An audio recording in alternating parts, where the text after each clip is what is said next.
자, 반갑습니다. 주주 여러분들. 주식의 제왕입니다. 이번 시간에 두산 에너빌리티에 대해서 말씀을 드려볼 건데, 지금 두산 에너빌리티가 며칠 연속으로 6월 30일 기준 최고가를 찍은 이후에 하락세를 보여주고 있는 모습이죠.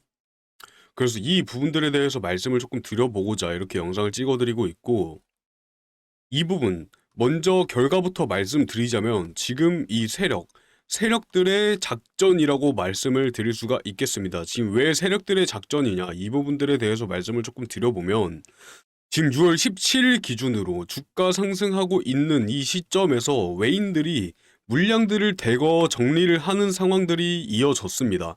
자, 매매 종합을 한번 보시면 6월 17일이 언제냐? 자, 이때 주가가 꾸준하게 상승폭을 보여주고 있는 이 시기에 6월 17일에 외인들이 400만 주가량 물량을 정리하는 이 투매하는 모습을 보여줬고, 그 매물들을 개인들이 590만 주가량 다 받아주는 모습을 보여줬는데, 이러한 부분들에 대해서 여기서 물량이 이만큼 쌓여 있으니까 분명하게 주가 상승폭을 더 주지 않고 눌림목을 만들어 줌으로써 이 부분에서 개인들을 확실하게 털고 그 다음에 주가 상승폭을 주려는 이러한 반등할 수 있는 가능성 자체를 만들어 나가고 있다라고 말씀을 드릴 수가 있겠고, 분명하게 이동평균선에서 10일 이하로 떨어지는 모습을 보여주면서 6만 1,000원대까지 내려와주는 모습 보여주고 있습니다. 그러면서 내일 7월 3일에 투자 경고 종목이 해제가 될 수 있다라는 이 예정이 있기 때문에, 이 부분들에 대해서 예정이 되자마자 이 기관과 외인들의 수급세가 확 몰리면서 그동안 참고 있었던 이 수급세들을 한 번에 터뜨려 줌으로써 주가가 상승할 수밖에 없는 이러한 흐름세를 만들어낼 거기 때문에, 지금 주가 하락분에 대해서는 걱정하지 않으셔도 된다라고 말씀을 드릴 수가 있고, 이렇게 주가가 눌림목 구간을 만들어 나가고 있을 때 분명히 개인 투자자분들은 분할 매수를 함으로써 비중을 더 늘려나가야 된다라는 것을 강력하게 말씀을 드릴 수가 있겠습니다. 이러한 흐름들을 정확하게 읽고 나갔을 때 저점에서 매수를 해서 고점에서 매도를 하는 이 한 번의 방식이 아니라, 분명하게 나타나는 변동성에 대해서 저점에서 매수를 해서 고점에서 비중 조절을 하시고, 다시 주가 하락분이 만들어졌을 때 다시 저점 매수, 고점 매도, 이런 전략들을 통해서 수익을 가져가실 수 있게 준비를 해 주셔야 되는 부분이라 라고 말씀을 드릴 수가 있겠고, 주가가 올라갈 수밖에 없는 이유들을 조금 더 말씀을 드려보도록 하겠습니다. 자, 영상 시작하기 전에 이 구독과 좋아요 한번 부탁드리면서, 지금 뭐라고 말씀드렸죠? 주가 하락분에 대해서 이 매수 기회다라고 인지를 해 주시면서 비중을 늘려나가야 된다. 그러니까 댓글로도 기회를 꼭 잡아가자라는 의미의 이 기회 한번 남겨주시면 감사하겠습니다. 최대한 많은 분들이 보셔서 이러한 세력들의 흐름에 넘어가지 않고 저희만의 스탠스를 취해 나갈 수 있도록 많이 달아주시고, 구독과 좋아요도 한 번씩 부탁드리도록 하겠습니다. 제가 영상 제작하는데 너무나도 많은 힘이 되고 있으니 한 번씩 눌러주시고, 더 많은 개인 투자자분들이 제 영상을 보실 수 있게 한 번씩 부탁드리도록 하겠습니다. 자, 오늘 시장 상황부터 한번 살펴보시면, 코스피, 코스닥 약 15조 원 정도로 최근에 비해서 원활하지 않은 모습들을 보여주고 있고, 전체적으로 이 대형주들을 제외를 하고 수급세 좋지 않은 모습을 보여주고 있습니다. 그리고 개인과 금투 쪽에서는 이 양 매수하는 모습을 보여주고 있고, 그 외에 외인과 투신 쪽에서 양 매도하는 모습을 보여주고 있습니다. 주가가 하락세를 보여줌에 따라서 당연히 공매도는 소량 증가하는 모습을 보여주고, 7월 1일자 기준으로 개인과 외인이 매수하는 모습 보여주고, 기관계에서는 전체적으로 매도하는 모습을 보여주었습니다.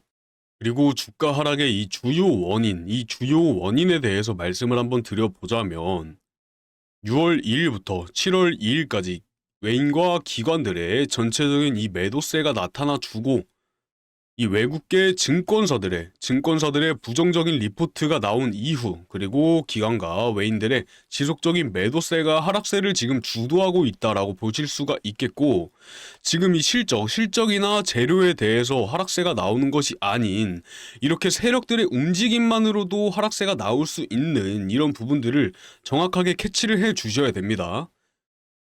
이렇게 주도하고 있다는 것 자체가 지금 이 흐름들을 만들어 나가고 있는 이 시나리오이기 때문에 이런 부분들에 대해서 걱정을 하실 필요가 있다 없다? 걱정하실 필요가 없다라고 말씀을 드리는 거고, 굳이 콕 집어서 또 말씀을 드려보자면 25년도 1분기 기준으로 실적이 부진했다라고 말씀을 드릴 수가 있는데, 이 영업이익을 따져봐야겠죠. 이 영업이익이 전년 대비해서 60% 감소하는 모습을 보여줬고, 이 일회성 비용과 수주의 지연이 영향을 줬다고 말씀을 드릴 수가 있겠습니다. 그리고 이 공매도도 꾸준하게 증가를 하고 있다라고 말씀을 드렸는데, 이 공매도 거래 재개와 그리고 그리고 달러, 이러한 환율 상승으로 에너지 수입 비용 부담이 커졌다라는 점도 굳이 꼽아보자면 이유다라고 말씀을 드릴 수가 있겠습니다. 이에 반해서 이 개인 투자자분들이 주목할 수 있는 긍정적인 요인에는 이 SMR에 대한 수출 기대감, 즉 체코나 사우디 등 원전 수주 가능성이 열려 있고, 지금 현 정부도 적극적으로 이 지원을 하고 있기 때문에 수출 기대감이 올라갈 수밖에 없다라고 말씀을 드리고, 이 가스터빈 국산화가 지금 성공을 하지 않았습니까? 이 상업의 운전화가 본격화가 되며 관련된 매출 확대에 대한 기대감조차 올라가고 있는 상황이다라고 말씀을 드리고, 이 저평가 구간 진입 가능성도 따져봐야 되는데, 이 PER이나 PBR 기준으로 장기 투자자 관점에서 가장 매력적인 구간이다라는 지금 분석도 나오고 있는 상황입니다. 그러니까 지금 세력들의 흐름에 휘말리면 안 되고, 개인 투자자분들의 이 방향성을 굳건하게 잡아가야 되는 시기입니다. 그래서 계속 말씀드리는 이 매수 기회다라고 이해를 해주시면 되겠죠. 그래서 최근에 나오고 있는 이러한 긍정적인 재료들을 먼저 말씀을 조금 드려보면, 자, 두산 에너빌리티 2030년까지 SMR 매출 3조 넘나라는 기사가 되겠고, 이 뉴스케일 파워에서 표준 설계가 승인이 된 이후에 엑스에너지나 내년 중으로 허가가 마무리될 것이다. 그러면서 미국은 2030년까지 대형 원전을 10기를 착공을 하겠다. 굉장히 긍정적인 호재라고 볼 수가 있겠고, 두산 에너빌리티 미래 성장 동력에 2027년까지 1.3조를 투자를 할 계획까지 발표를 했다.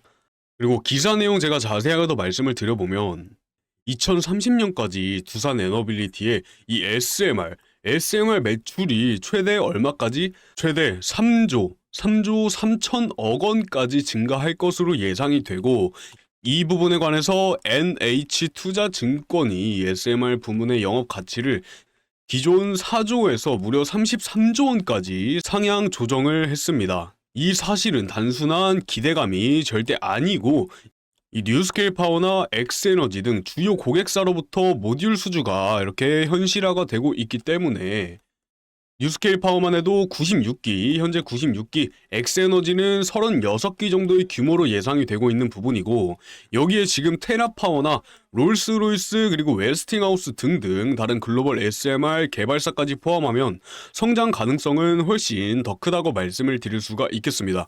이 부분에 맞춰서 두산 에너빌리티는 본격적인 이 설비 투자에 나서고 있으며, 25년에서 27년까지 1조 3천억 원을 미래성장 동력에 투입을 할 계획입니다.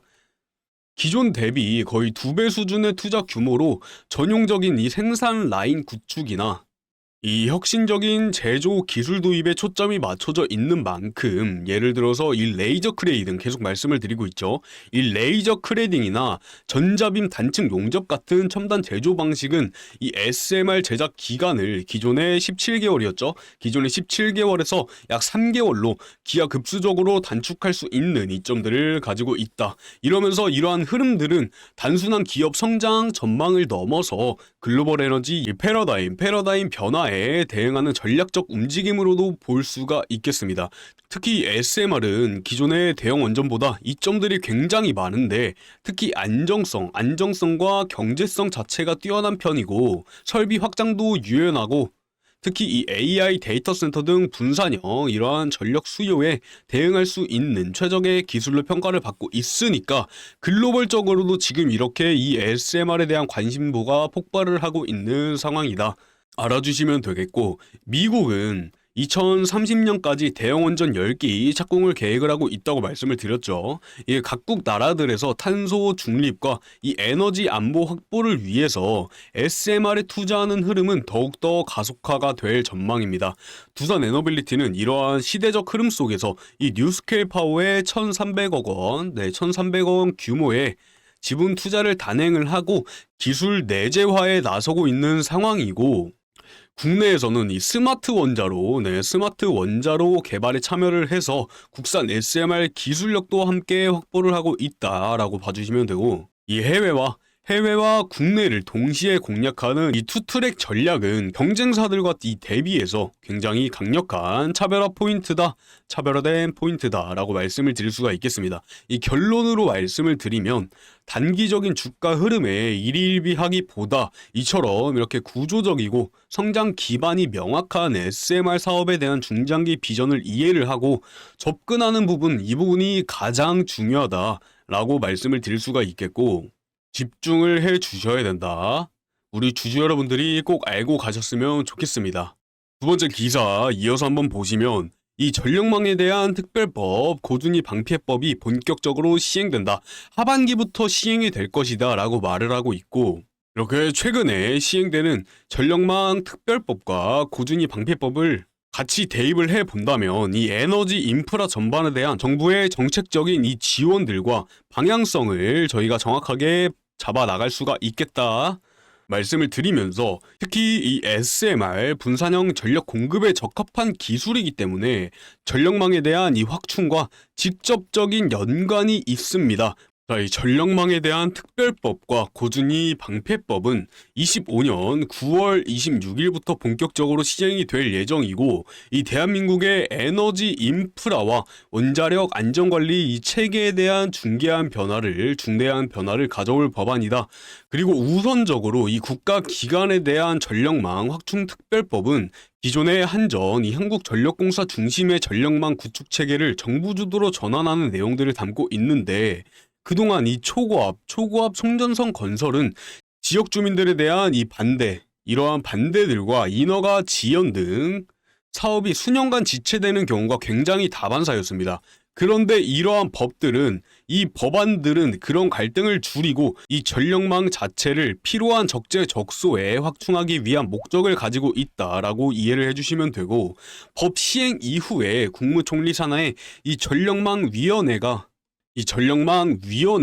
직접적으로 설치가 되면서 전력망 이 계획 수립부터 인허가 그리고 보상까지 전 과정을 통합하면서 관리를 하게 됩니다. 이런 위원회 자체는 주요적인 부처 그리고 지자체, 민간 전문가 등 총 35명으로 구성이 될 예정이고, 입지 선정 기간은 기존의 24개월에서 18개월까지도 단축이 됩니다. 또한 지자체가 보유한 이러한 인허가 특권에 관해서 특례를 부여를 하고 주민 보상과 지원도 확대가 될 예정입니다. 예를 들어서 이러한 고압 송전선이 지나가는 선로 아래에 토지를 매수를 한다든지, 경과 지역 주민에 대한 이 재생에너지 사업에 참여를 지원을 한다든지, 지방자치단체에 대한 가장 중요한 이 재정적인 지원 등이 포함이 된다라고 봐주시면 되겠고, 이러한 특별법이나 방폐법들은 총 345kV 이상의 초고압 송전 변전 설비를 대상으로 하면서 해당 설비가 이러한 국가기관망으로 지정이 되면 인허가 절차가 당연히 간소화가 되겠고, 환경 영향평가나 자연재해 대책법 적용에도 특례가 부여된다. 그리고 특히 사업 시행자는 산업통상자원부 장관의 승인을 받으면 다른 법률에 따른 인허가를 받은 것으로 간주가 되면서 행정 절차가 대폭 간소화가 된다라는 이점들이 있겠고, 또한 이 주민들의 협동조합을 구성해서 10메가와트 이하의 재생에너지 발전 사업을 직접적으로 추진하게 될 경우에 개통에 대한 접속 비용이나 인허가 절차, 그리고 토지 장기 임대 등 다양한 분야에서 행정적으로나 재정적으로나 지원 자체가 확대가 될 전망이 큽니다. 한편 이 고준위 방사성 폐기물 관리에 관한 특별법은 이 원자력 발전 과정에서 발생하고 있는 이 폐기물들을 안전하게 저장하거나 처분하기 위한 법적 기반을 마련한 것으로, 중간에 이 저장 시설은 2050년 그리고 처분 시설은 2060년 운영 개시를 목표로 하고 있다라는 거 알아주시면 되겠고, 이 법에 따라서 국무총리 소속으로 고준위 방사성 폐기물 관리위원회가 설치가 되고, 위원회는 부지에 대한 선정이나 건설, 운영 등 전 과정을 총괄할 수 있게 되겠다 봐주시면 되겠습니다. 부지 선정은 전국의 이 시나 군 그리고 구의 신청을 받아서 총 2단계에 걸친 부지 적합성 조사와 주민 투표를 통해서 민주적으로 최종 결정이 될 예정이고, 이 유치 지역들과 그 주변 지역에는 특별 지원금 당연히 지급이 돼야겠죠. 이 지원금이 지급이 되고, 이 의료적으로나 교육시설을 따로 설치를 하고 지역 개발 그리고 관광에 대한 진흥 그리고 주민들의 소득 증대까지 위한 사업들이 포함된 이 유치 지역 지원 계획이 수립이 됩니다. 또한 이 원전 부지 내에 사용하고 남은 이 핵 연료 저장 시설을 설치를 할 경우 지역 주민들의 의견을 적극적으로 수렴을 하고 지원 방안을 마련을 해야 한다. 그러면서 저장 용량은 해당 원자로의 설계 수명 동안 발생할 것으로 예측되는 양을 초과할 수가 없다라고 정확하게 명시를 하고 있습니다. 따라서 이러한 두 가지 법안은 단순한 인프라 확충을 넘어서 에너지 정책의 이 신뢰성과 지속 가능성을 높이는데 핵심적인 역할을 하고 있고, 특히 SMR과 같은 차세대 원전 기술의 확산에도 긍정적인 환경을 조성할 수밖에 없다 봐주시면 되겠습니다. 이렇게 그 전체적인 흐름들을 다 따져 보았을 때 이 두산 에너빌리티라는 기업은 이 SMR 매출만으로 약 3조 3천억 원을 달성할 수 있을 것으로 업계에서는 전망을 하고 있다.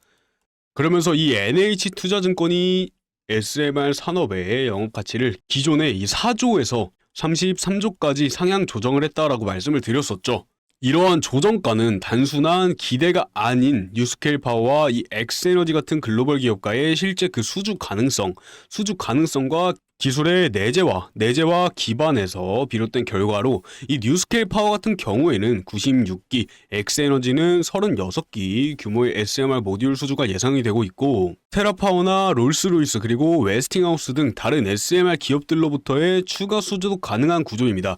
두산은 뉴스케일 파워에 약 1,300억 원 규모의 지분 투자를 단행을 하고 있고, 기술 확보와 전략적 파트너십을 강화를 하고 있으며, 국내에서는 이 스마트 원자로 개발에 참여를 하면서 국산 SMR 기술력도 동시에 확보를 한 상황으로 해외와 국내를 아우르는 투트랙 전략이 유효하게 작동을 하고 있다. 이에 따라서 두산 에너빌리티는 25년부터 27년까지 약 1조 3천억 원의 대규모 투자를 통해서 이 SMR 전용 생산 라인 구축과 더불어서 혁신 제조 기술까지 도입에 나서고 있는데, 기존의 SMR 제작 기간이 얼마라고 그랬죠? 17개월에서 3개월로 대폭 단축될 수 있는 전자빔 단층 용접이나 레이저 트레이딩 같은 첨단 기술도 적용될 예정이며, 이것들은 생산 효율성뿐 아니라 이러한 납기 대응력 측면에서도 경쟁력을 강화하겠다라는 요소로 적용이 될 수가 있습니다. 이러한 기술적인 성장과 함께 정부의 이런 정책적인 지원도 동시에 진행되고 있어서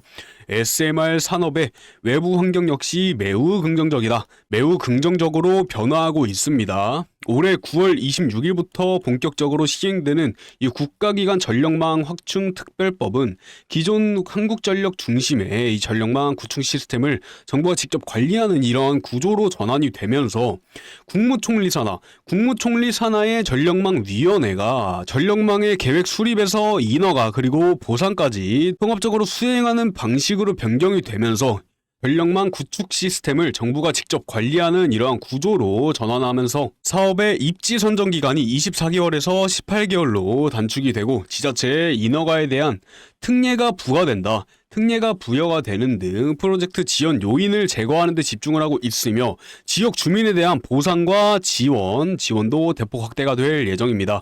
이 SMR은 분산형 전력 공급에 적합한 기술이기 때문에 이 전력망에 대한 확대와 직접적인 연계성을 갖고 있다. 그러면서 이 법의 시행은 SMR의 보급을 더욱 가속화시키는 촉진제가 될 수가 있겠다. 그러면서 이 두산 에너빌리티의 사업 확장성과도 직결이 되고, 있고, 이와 동시에 시행되는 고준위 방사성 폐기물 관리에 대한 특별법은 원자력 발전으로 인해서 필연적으로 발생할 수밖에 없는 이 고준위 폐기물의 안전한 저장과 처분을 위한 제도적 기반을 마련하는 것으로, 중간 저장 시설은 2050년 그리고 처분 시설은 2060년 이렇게 운영 개시를 목표로 하고 있다. 목표위원회가 총괄을 하면서 전국의 시나 군 그리고 구가 신청한 부지를 대상으로 2단계 관련한 적합성 조사와 주민 투표 등을 통해서 유치 지역을 선정을 하고, 해당 지역에는 지원금, 특별 지원금이나 의료 그리고 교육, 관광 인프라 사업 등 각종 혜택이 제공이 됩니다. 이 법은 SMR 기술의 사회적 수용성과 지속 가능성을 높이는 데 중요한 역할을 하면서 두산 에너빌리티의 사업이 단순한 기술 개발을 넘어서 국민의 수용성과 정책적 연계까지 확보하고 있음을 보여주는 중요한 지표가 되겠습니다. 이 두산의 SMR 사업은 수치와 기술력 그리고 국가 차원의 정책까지 세 박자가 완벽히 맞아떨어지고 있으면서 단기적인 이 주가 흐름보다 구조적 성장과 산업 전략에 주목하는 것이 투자자 입장, 우리 개인 투자자분들의 입장에서는 훨씬 가치 있는 고부가 가치의 접근성이다 라고 말씀을 드릴 수가 있겠습니다. 이렇게 SMR에 대한 설명과 더불어서 성장 전망 그리고 기술 투자 내용 그리고 정부 정책과 연결된 산업 확장성에 대해서 말씀을 드려봤고, 장기적인 투자 시각이 필요하다 이렇게 정리를 해볼 수가 있겠습니다. 자, 이렇게 오늘 두산 에너빌리티에서 말씀을 많이 드려봤고, 앞으로도 이 더 유익한 정보들 나오면은 누구보다 빨리 말씀을 드리도록 하겠습니다. 영상 마치기 전에 이 구독과 좋아요 한 번씩 부탁드리면서 영상 마무리해 보도록 하겠습니다. 감사합니다. 주식의 제왕이었습니다.